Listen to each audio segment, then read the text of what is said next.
25 ವರ್ಷ ತುಂಬಿರೋದರಿಂದ ರಜತ ಮಹೋತ್ಸವವನ್ನು ಆಚರಿಸಬೇಕು ಅಂತ ಧರ್ಮದರ್ಶಿಯ ಮಂಡಳಿಯವರು ತೀರ್ಮಾನಿಸಿದ್ರು. ವಿದ್ಯಾರ್ಥಿ ನಿಲಯ ಏನಿದೆ ಯಾವುದು 25 ವರ್ಷ ಆಯಿತು. ಇವತ್ತು ರಜತ ಮಹೋತ್ಸವ ಆಚರಿಸ್ತಾ ಇದ್ದೀವಿ.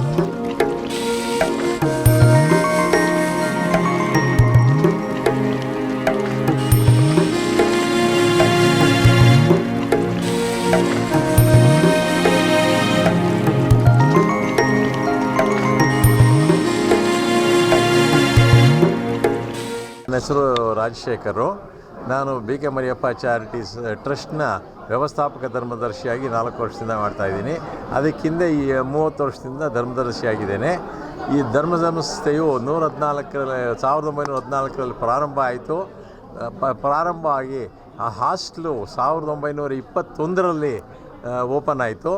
ಆವಾಗ ಅವರು ಕೊಟ್ಟಿರ್ತಕ್ಕಂಥ ಹಣನೆಲ್ಲ ಕ್ರೋಢೀಕರಿಸಿ ಮಾಡಬೇಕಾದ್ರೆ 7 ವರ್ಷ ಸಮಯ ತಗಲ್ತು. 1/7/1921ರಂದು ಗಂಡು ಮಕ್ಕಳ ವಿದ್ಯಾರ್ಥಿ ನಿಲಯ 3ನೇ ಮೇನ್ ಸ್ಥಾಪನೆ ಆಯಿತು. ಅದರದ್ದು silver jubilee, golden jubilee, diamond jubilee, centenary ಎಲ್ಲ ನಾವು ಆಚರಿಸಿದ್ದೇವೆ. ಸೆಂಟಿನರಿಗೆ ಅಬ್ದುಲ್ ಕಲಾಂ ಸಾಹೇಬರು ಬಂದಿದ್ದರು, ತೇಜಸ್ವಿನಿ ಕುಮಾರ್ ಇದ್ದರು, ಆಮೇಲೆ ಸುತ್ತೂರು ಶ್ರೀಗಳಿದ್ದರು, ಆಮೇಲೆ ಇವರಿದ್ದರು, ಯಾರು ಗವರ್ನರ್ ವಜೂಭಾಯಿ ವಾಲಾ ಅವರಿದ್ದರು. ಅದರಾದ ನಂತರ ಈಗ ಈ ಹೆಣ್ಣುಮಕ್ಕಳ ಹಾಸ್ಟೆಲು ಪ್ರಾರಂಭ ಆಗಬೇಕು ಅಂತೇಳ್ಬಿಟ್ಟು 97ರಲ್ಲಿ ಒಂದು ಪ್ರಸ್ತಾವನೆಯನ್ನು ನಮ್ಮ ಅಂದಿನ ಮ್ಯಾನೇಜಿಂಗ್ ಟ್ರಸ್ಟಿಯಾದ ಎನ್ ಪುಟ್ಟರುದ್ರ ಅವರು ಪ್ರಸ್ತಾಪಿಸಿದ್ರು. ಅದಕ್ಕೆ ಕೆ ದಿನೇಶ್ ಅವ್ರ ಕುಟುಂಬದವರು ನಮಗೆ ಸ್ಪಂದಿಸಿ ಉದಾರವಾಗಿ ಸುಮಾರು 1.5 ಕೋಟಿಯಷ್ಟು ದುಡ್ಡನ್ನು ಕೊಟ್ಟರು. ಅದರಲ್ಲೇ ನಾವು ಹೆಣ್ಣು ಒಂದು 30/108 ನಿವೇಶನವನ್ನು 7ನೇ ಕ್ರಾಸ್ ಚಾಮರಾಜಪೇಟೆಯಲ್ಲಿ ಖರೀದಿಸಿಬಿಟ್ಟು ಅಲ್ಲೇ 45 ವಿದ್ಯಾರ್ಥಿಗಳಿಗೆ ಆಗುವಷ್ಟು ವಿದ್ಯಾರ್ಥಿನಿಯರಿಗಾಗುವಷ್ಟು ರೂಮುಗಳನ್ನು ಕಟ್ಟಿ 99ರಲ್ಲಿ ಬಾಡಿಗೆ ಕಟ್ಟಡದಲ್ಲಿ ಪ್ರಾರಂಭಿಸಿದ್ವಿ.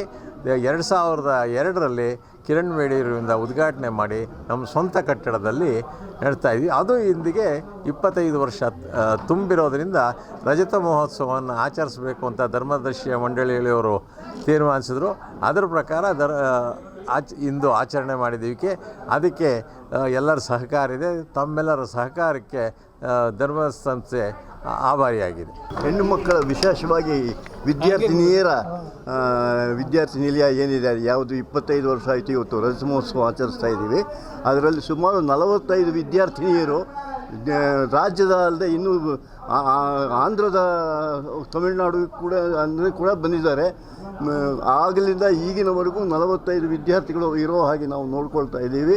ಅದರಲ್ಲಿ ಭಾಳ ಉನ್ನತ ಮಟ್ಟಕ್ಕೆ ಹೋಗಿರೋರು ಇದ್ದಾರೆ. BE ಎಲ್ಲ ಓದಿ ಇವತ್ತು ಅಮೇರಿಕಾದೆಲ್ಲ ನೆಲೆಸಿದ್ದಾರೆ. ಈಗಿರೋರು ವಿದ್ಯಾರ್ಥಿನಿಯರು ಕೂಡ ಇಲ್ಲಿ ಬೆಂಗಳೂರಿನಲ್ಲಿರೋರು ಬೇರೆ ಬೇರೆ ಕಂಪನಿಗಳಲ್ಲಿ ಎಲ್ಲ ಕೆಲಸದಲ್ಲಿದ್ದಾರೆ.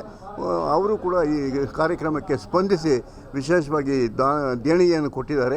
ಅವರೆಲ್ಲರಿಗೂ ನಾವು ಧರ್ಮ ಸಂಸ್ಥೆಯ ಪರವಾಗಿ ಕೃತಜ್ಞತೆಗಳನ್ನು ಅರ್ಪಿಸ್ತಾ ಇದ್ದೀವಿ. ದೇಣಿಗೆ ಕೂಡ ಒಂದು ಪೆಂಡಿಂಗ್ ಇಟ್ಕೊಂಡಿರಲ್ಲ ಅಂಥವ್ರಿಗೆ ಏನು ಹೇಳಕ್ಕೆ ಬಯಸ್ತಾರೆ ಸರ್?